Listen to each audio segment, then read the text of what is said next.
Okay, mag-ampon na kadali.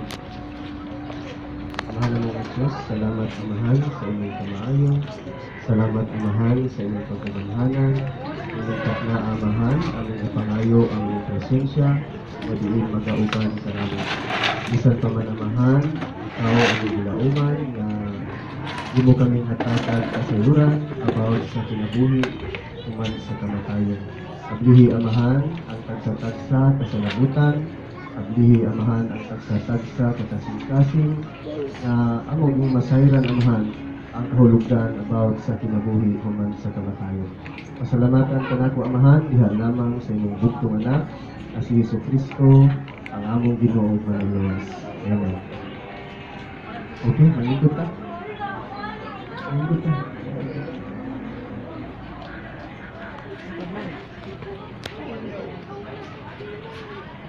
Okay, may buntag sa tanan. Salamat no kay nakawali kita rin nakita ka na ang importante lang ani ka na asayod kita sa kanang unsa gyud ang kanang kahulugan sa kinabuhi human sa kamatayon. Sa ato pa nga human sa kamatayon anaapay ka ng lain nga kinabuhi. Okay. Ya sa Hebrews 9:20 nagingon ang kasulatan nga sa matag kalag nga mupanaw nining kalibutana pagahukman gyud siya sa Dios. Sa ato pa nga human nining kinabuhia kitang tanan watubang adto sa atong buhi nga Dios. Wala si tinuod. Diha sa Genesis 1:26 nagingon ang kasulatan nga busa buhaton nato ang tao susama sa atong mga panagway.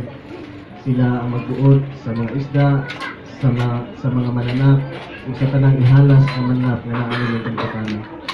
Diha sa Genesis 2:7 nagingon ang kasulatan nga unya ang Ginoong Dios mikuha siya og abog. Og ang abog iyang gibistihan og langit mo nga himaya o na nga ang tao nahimo siya nga buhi nga kalag. Nga na siya kahintang sa atong kinabuhi. Apan dito sa tanaman sa Eden, anaay balaod dito ang Ginoo. Anaay balaod ang Dios. Gani mingon ang Ginoo nga pwede ka mong magkaon sa tanang matang sa bunga sa kahoy ning tanaman, gawas lang sa kahoy nga magdala kaniyog kamatayon. Ang tao gibutang sa Ginoo ngadto sa tanaman sa Eden, walay kamatayon. Apan tungod kay gipintal man sila sa bitin, kani mikaon ang babae sa bunga sa kahoy. Wala sa hinungdan nga kitang tao nining kalibutana isilutan sa kamatayon. Sa ato pa nga iya sa kamatayon, ikuha sa Ginoo ang atong espiritu kay ang Ginoo man mo itagiya sa atong kinabuhi. Kaniadto ang tao tag-as kay sila kinabuhi. Gani si Metusela niabot siya kanang 969 ang iyang pangidaron. Dinhi sa Salmo 90 nagingon ang kasulatan nga 70 anyos na lang taman ang atong kinabuhi. Sa ato pa nga ang tanan nga panghitabo nining kalibutana itugutan kana sa Ginoo. Nay pagtugot ang Ginoo kung uhaon niya ang atong kinabuhi kay kung ang tao gud patyon siya sa tinud-anay lang kung dili tugutan sa Ginoo, dili kuhaon sa Ginoo ang espiritu, dili pa gyud siya mamatay. Tinud-ana na siya sa ato pa nga ang tanan nga mudangat sa atong kinabuhi nining kalibutana lagi pagtugot sa Ginoo. Ngano man tungod na siya sa sala nga atong nabuhat. Nganong mga matay ang tao tungod sa sala nga atong nabuhat. Kanong magmasakit ang tao tungod sa sala nga atong nabuhat. Unya ang Hebrews 9:27 nagingon ang kasulatan nga sa matag kalag nga mupanaw nining kalibutana pagahukman gyud siya sa Ginoo. Diha sa ipadayag 20:12 hangtod sa 15 nagingon ang kasulatan nga ug nakita ko ang mga patay inila ug dili nila nga nagabarog at ubangan sa trono sa Dios. Ibukhad ang libro ug may lain pa yung libro nga gibukhad nga mao ang libro sa kinabuhi. Sa ato pa nga sa dihang kuhaon na sa Ginoo ang atong espiritu moatubag kita ngadto sa hukmanan. Ug dito sa hukmanan anaa ang libro dito sa kinabuhi. Gani ang kasulatan nagingon nga kansang pangalan nga wala makaplagi sa libro sa kinabuhi itambong gayud ngadto sa linaw nga kalayo sa impierno. Sa ato pa nga kung ang atong pangalan dili gyud makaplagan diha sa basahon sa kinabuhi, igatambong kita ngadto sa linaw nga kalayo sa impierno. Ingunana na siya. Muna nga duha ra kadalan ang paingnan sa tao, langit ug impierno. Ingana na ang hitabo sa atong kinabuhi. Muna nga dinhi sa kalibutan ana ay balaod. Gani kung makasala ang tao sa balaod sa kalibutan, matubang kayo na siya ngadto sa hukmanan. Sa ato pang mausap din ha sa atong kanang kaugalingon. Kay kitang tanan nakasala man sa Ginoo, matubang usab kita ngadto sa Ginoo. Muna sa tinuod diha sa Roma 3:23 nagingon ang kasulatan nga kitang tanan nakasala kay nakabsan kita sa imayan sa Dios. Sa ato pang sa matag kalag nga mopanaw nining kalibutana, matubang gayud siya sa Ginoo. Gani diha sa kasulatan ningon si Juan nga kung nakita na po ang mga patay inila ug dili inila nga nagbarog atubangan sa trono sa Dios ug gibukhat ang libro ug may lain pa yung libro nga gibukhat nga mao ang libro sa kinabuhi. Unsa man ang hukmanan? Ang hukmanan duha ni siya kabahid, duha ka linya. Gani naay ka ng linya dinhi sa wala, ana usab linya dinhi sa tuo. Moingon ang Ginoo nganhi sa iyang wala, pamahawa kamo mamumuhat og dautan, kadto kamo sa kalayo nga walay pagkapalo, kagiandam sa yawa ug sa iyang mga anghel. Moingon siya dinhi siyang tuo, dayon kamo sa gingharian nga giandam sa akong amahan sukad pa sa pagtukod sa kalibutan. Kay sa dihang gigutom ako, inyo akong gipakaon. Sa dihang giuhaw ako, inyo akong gipainom. Sa dihang nabilanggo ako, inyo akong giduaw. Sa dihang hubo ako, inyo akong gibistihan. Kaning mga tawhana, o yung mga tawhana nga kanang nangalagad sa Ginoo. Mga tao nga naighadlok sa Dios. Mga tao nga itabang sila sa ilang isig ka tao. Pananglit, kita mga bata or mga dako, makatabang ta sa atong isig ka tao. Kung kinasing-kasing ang atong pagtabang, gani dako kay na siya kanang kahimuan ngadto sa kalangitan. Muna nga kung kita lang nining kalibutana, manginabuhi gyud ta matarong uban sa pagtuman sa kabubuton sa Ginoo. Kana may kasiguruhan kita sa kinabuhi nga walay katapusan. May kasiguruhan kita sa kinabuhi nga walay katapusan. Kaya nga naman, tao man ta nga mataro ug nagtuman sa kabubuton sa Ginoo. Ang kasulatan nagingon nga bulahan ang nagtuman sa kabubuton sa Ginoo. Sa ato pa nga mas maayon gyud nga kitang tanan nining kalibutana ato yung tumanon ang kabubuton sa Ginoo. Pag-unsa man na kung nakadungog ta sa kanang maayong balita sa pulong sa Ginoo. Pag-unsa man na kung nag-ilata sa Ginoo, apan anaa gyapon ta naglakaw sa kangitngit. Muna gingon sa kasulatan nga daghan kay nagtawag kanato Ginoo. Ginoo, apan anaa gyapon siya nagalakaw sa kangitngit. Sa ato pang ang gikinahanglan na gid nato nga atong tuuhan ang pulong sa Dios ug atong tumanon ang pagsunod sa Ginoo. Mas maayo gyud nga kitang tanan mosunod sa Ginoo nganuman makaangkon ta sa kinabuhing walay katapusan. Ug ingon ang Ginoo nganhi siyang wala. Atong mabasa diha sa Mateo 25:41 nga pamahawa kamo mamumuhat og dautan. Kadto kamo sa kalayo nga walay pagkapalo nga giandam sa yawa ug sa iyang mga anghel. Kay sa dihang gigutom ako, wala ako nyo pakana. Kay sa dihang giuhaw ako, wala ako nyo kaina. Kay sa dihang hubo ako, wala nyo ako bistihi. Kay sa dihang nabilanggo ako, wala ako nyo duawa. Kaning mga tawhana, kuning mga tao nga diin ka na wala sila'y gugma sa ilang isig ka tao. Una nga maniagom yun sila ngadto sa lugar sa kasakitan. Kung sa'y tinuod. Kanuman, kuning mga tawhana nga mga adunahan, dato kay sila apan dili sila makahatag sa ilang isig kaingon, sa ilang isig katao. Ang balaod sa Ginoo duhara. Naging ang kasulatan nga higugmaan ninyo ang Dios sa tibuok inyong kasing-kasing kalag kusog ug espiritu. Ug higugmaang usab ninyo ang inyong isig katao sama sa paghigugma ninyo sa inyong kaugalingon. Pananglitan, makita nato ang mga tao na naa sa kadalanan, ubo sila. Gani, diha sa itong pagkatawhanon, na mga time nga makabugal-bugal ta. Apan mao itong hinumduman, nga kung ato silang tabangan, hatagan nato silang bisti, dako kaining pagkahimuan, ngadto sa kalangitan. Muna sa tinuod nga, mas maayon yun nga, itang mga tao nining kalibutana, maghigugmaay ta. Muna sa tinuod nga, naagitay gugma sa atong isig katao. Naagitay ka ng pagtabang sa atong isig katao. Mutabang lang takod kung naabot ta, pero wala, hindi lagi ta mutabang, di ba? Mas maiging mutabang ta kung naata. Pero kung wala na tayo ikatabang, nasayod man ang Ginoo na. Pero kung naapa tayo ikatabang, mutabang kita. At least ka na nakatabang ta sa Ginoo kay kitang tao kung ibuhat kita sama sa dagway sa Ginoo. Sa ato pa nga kung makatabang ta sa atong isig katao, makatabang ta sa Ginoo. Ang impierno usa ni siya ka lugar nga grabe ang kalayo o kasakit. Diha sa Marcos nagingon ang kasulatan nga ana ay ulod nga dili mamatay ug kalayo nga walay pagkapalong.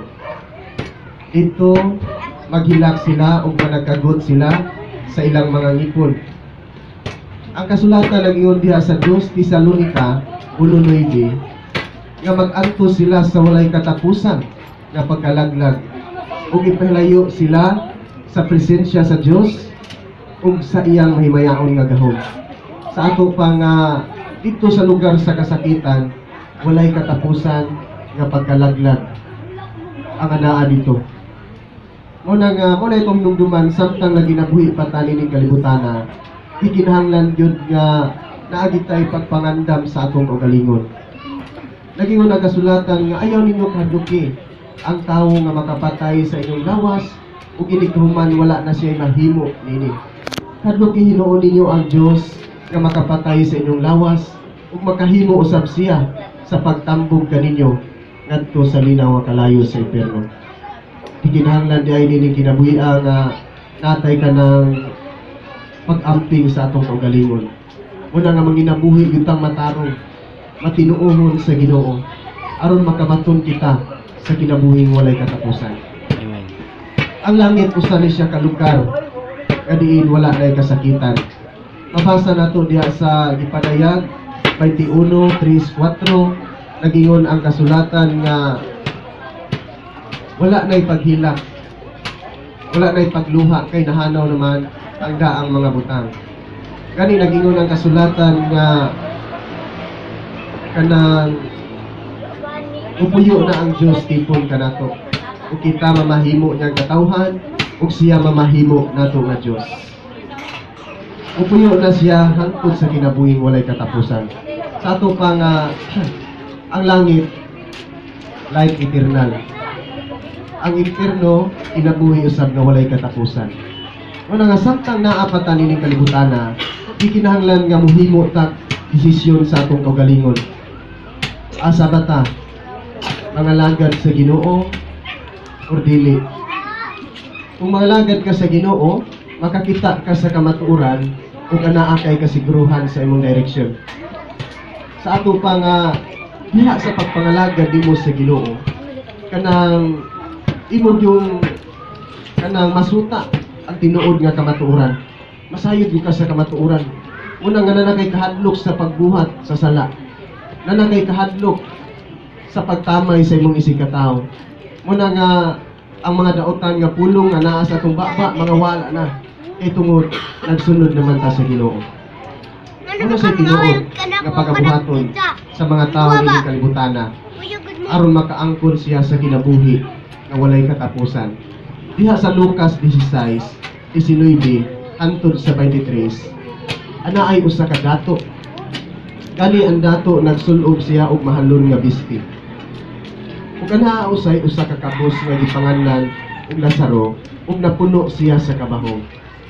Ug nahitabo nga sa dihang nagkaon ang dato sa kanang lamisa, si Lazaro dito siya sa ilawom sa lamisa. Naningkamot siya nga makakaon siya sa mga mumho nga nangatagak ibabaw sa lamisa sa dato. Apan ang dato tungod siya ka dato, wala gyud siya makahatag bisag usa na lang ka kutsara nga pagkaon ngadto kang Lazaro. Ug nahitabo nga namatay si Lazaro. Si Lazaro idala siya ngadto sa kalangitan. Ug nahitabo usab nga namatay ang dato. Ang dato gilubong ug didto siya sa impierno. Sa pagyahat niya sa iyang mga mata ngadto sa langit, iyang nakita si Lazaro. Tanawa, dato kayo siya. Adunahan kayo siya. Gani wala gid siya makahatag bisag usa na lang ka kutsara ngadto sa kabus. Apan human sa kalipay ang luyo siyang kinabuhi kasakitan. Dito nay ulod nga dili mamatay ug kalayo nga walay pagkapalong. Mag-anto siya sa walay katapusan nga pagkalaglag. Diha sa Lucas 16, nagingon ang kasulatan nga ningon ang dato sa atong Ginoo, kung mao ka na amahan, imo untang ipadala si Lazaro ngadto sa amo. Kay diin ana ako'y 5 ka igsuon.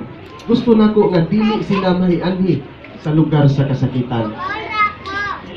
Apan unsay gitubag sa amahan, lingon siya, atuan na dito sila si Moises, atuan na ang mga propeta, atuan ang mga tao, nagsangyaw na sila sa kamatuoran, nagsangyaw na sila sa maayong balita, wala nga bisan pag adunay mabanhaw ug musulti kanila, dili gyapon sila mga luwas. Sa ato pa nga kitang tanan nining kalibutana, ana atay kanang kagawasan sa pagpili sa maayo ug sa dautan. Apan dipindi na gyud sa tao kung mupili ba siya sa maayo ug mupili ba siya sa dautan. Kay nagingon ang kasulatan diha sa Gibatayag 21:27 nga walay hugaw nga makasulod sa gingharian sa kalangitan. Bisan lang nagsaksi siya bakat, dili gud siya makasulod sa gingharian sa kalangitan. Ang makasulod sa gingharian sa kalangitan, mao lamang ang mga tao ng ilang pangalan nasulat sa libro sa kinabuhi. Muna sa tinuod. Gani ang yawa, dili niya gusto na masayod ta sa kamatuoran. Aron dili ta kapangandam nining kalibutana. Mas maayo gyud samtang buhi ka ta, mangandam gyud ta nining kalibutana. Magbasa gyud ta sa kasulatan. Magkinabuhi kita sa pulong sa Ginoo. Nagingon ang kasulatan sa Salmo 119:105, nagingon ang pulong sa Ginoo nga ang pulong sa Dios mo'y suga sa pagkinabuhi nato dining kalibutana. Una nga kung magkinabuhi ta nining kalibutana, pinaagi sa pulong sa Ginoo, mao ni siya mutultol kanato ngadto sa kinabuhing walay katapusan. Amen. Nagingon ang Mateo 4:4 nga ang tao dili siya mabuhi sa tinapay lamang, kundi sa matag pulong nga isulti sa Dios nga nagagikan sa kasulatan.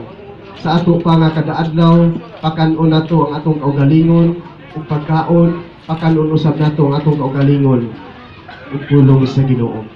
Galing lang ang tao karon kanang tungod sa mga butang nining kalibutana, nalayo na gyud sa Ginoo. Gani mga kabataan karon kanang grabe na gyud, nakaingon ko nga lisod na gyud silang mag-uhon nga naman daghan nag-display na. Daghan ang mga display nga diin asa may salaag ang mga tao. Muna nga mas gipalabi pa nila ang mga butang nga dili mapuslan sa atong kaugalingon kaysa mga butang nga mutultol ka nato sa kinabuhi mo walay katapusan. Kumusulod ka ng kuan, sana ka ng National Bookstore, kasagaran daghan kita ka ng pilion. Mupalit pagkatag ka ng mga libro, mupalit pagkatag ka ng mga comics, apan sa Bible dili gyud ta makapalit. Muna si tinuod, mga butang lumalabay ra nining kalibutana. Muna nga ang butang gud moabot na siya sa atong kamot ug mahanaw ra na siya. susama sa Bible. Gani sige ta gamit ani kadugayan madunot ni siya. Mo siya tinuod. Apan nakaingon ta nga dili mapuslan ang Bible. Apan ang pulong sa Ginoo nga atong nakatunan dinhi sulod sa kasulatan mo iwag nato sa pagkinabuhi nining kalibutana. Una nga samtang naapatan nining kalibutana, gikinahanglan gyud nga manginabuhi kang matarong. At ingon ang kasulatan nga kung isugid lang nimo sa Dios ang imong mga sala, siya gayon mo basaylo kanimo. Sa ato pa nga ikinahanglan gay nga kitang mga tao magkinabuhi ta diha sa pag-ampo. Magkinabuhi ta sa pagpangayong pasaylo sa Ginoo. Kada adlaw ikurik jud nato ang atong kaugalingon. Ikinahanglan nga matugyan jud nato ang atong tibuok kinabuhi sa Ginoo. Nagingon ang kasulatan nga ang tinuod nga pagsimba imong ihalad ang imong kinabuhi diha sa Ginoo. Diha sa Hebrews 9:27 nagingon ang kasulatan nga sa matag kalag nga mupanaw nining kalibutana moatubang gayud sa Ginoo. Ako nagtudlo ko sa kasulatan sa tinud-anay lang nagbantay sad ko sa akong kaugalingon. Naningkamot sad ko nga dili ko mapakya sa pagpangalagad sa Ginoo. Una nga dili na nako sala diha sa akong pagtudlo nga daghang mga tao nga miagom ngadto sa lugar sa kasakitan. Ug dili na sad ninyo sala nga ako nagtudlo kaninyo nga miagom ko ngadto sa lugar sa kasakitan. Kay ang kaluwasan gikan sa atong Ginoong Hesukristo. Sa ato pa nga nagingon ang Juan 3:16 nga kay tungod gihigugma sa Dios ang kalibutan, iyang gihatag ang iyang bugtong anak nga kung si bisan kinsa katong mutuo kaniya dili malaglag kung dili makabaton hinuon sa kinabuhing walay katapusan. Sa ato pa nga kung imong dawaton si Jesus, ikaw na ang tag-iya sa kaluwasan. Sa ato pa nga ikaw ang maningkamot sa imong kaluwasan diha sa Ginoo. Dili ang Ginoo mo'y tag-iya sa atong kaluwasan, kundi kita. Muna nga gikinahanglan nga maningkamot ta sa pagkinabuhi diha sa Ginoo. Nagingon ang kasulatan nga wala ako moanhi sa pagtawag sa mga matarong, kundi sa mga makasasala aron sila maghinungsol. Muna nga samtang naatan nining kalibutana, mo desisyon kita sa angay natong buhaton. Asa man ta? Langit o impierno? Muna sa tinuod. Muna nga ikinahanglan nga tanong na to daan ang atong kaugalingon. Makasulod ba ta sa langit o ngadto ba ta sa lugar sa kasakitan? Muna nga samtang naapatan nining kalibutana, dako pa kayo ang kagayunan diha sa pagpangandam. Okay, atong palakpakan ang atong buhi nga Diyos. Yes Lord, salamat Amahan sa imong kamaayo pagduko sa atong mga ulo. Amahan namo nga Diyos, salamat Amahan sa imong pagkagamhanan. Salamat sa imong presensya nga diin nagauban kanamo. Ikaw Amahan among ginalauman sa among kaugalingon, nga padayon kang mag-provide sa among panginahanglan. Bisan pa man Amahan ining taknaa. Salamat Amahan sa imong bulawanon nga pulong. Sinuhi kini Amahan diha sa mga taga-singkasi.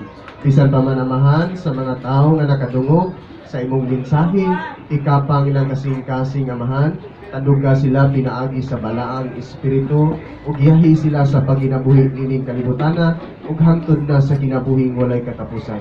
Amahan, pasalamatan kanako sa tanang adlaw sa akong kinabuhi. Kining tanan akong pag-ampo, akong ibalik ang dungog ug himaya, diha lamang kang Hesukristo sa among Ginoo manluluwas. Amen. Amen.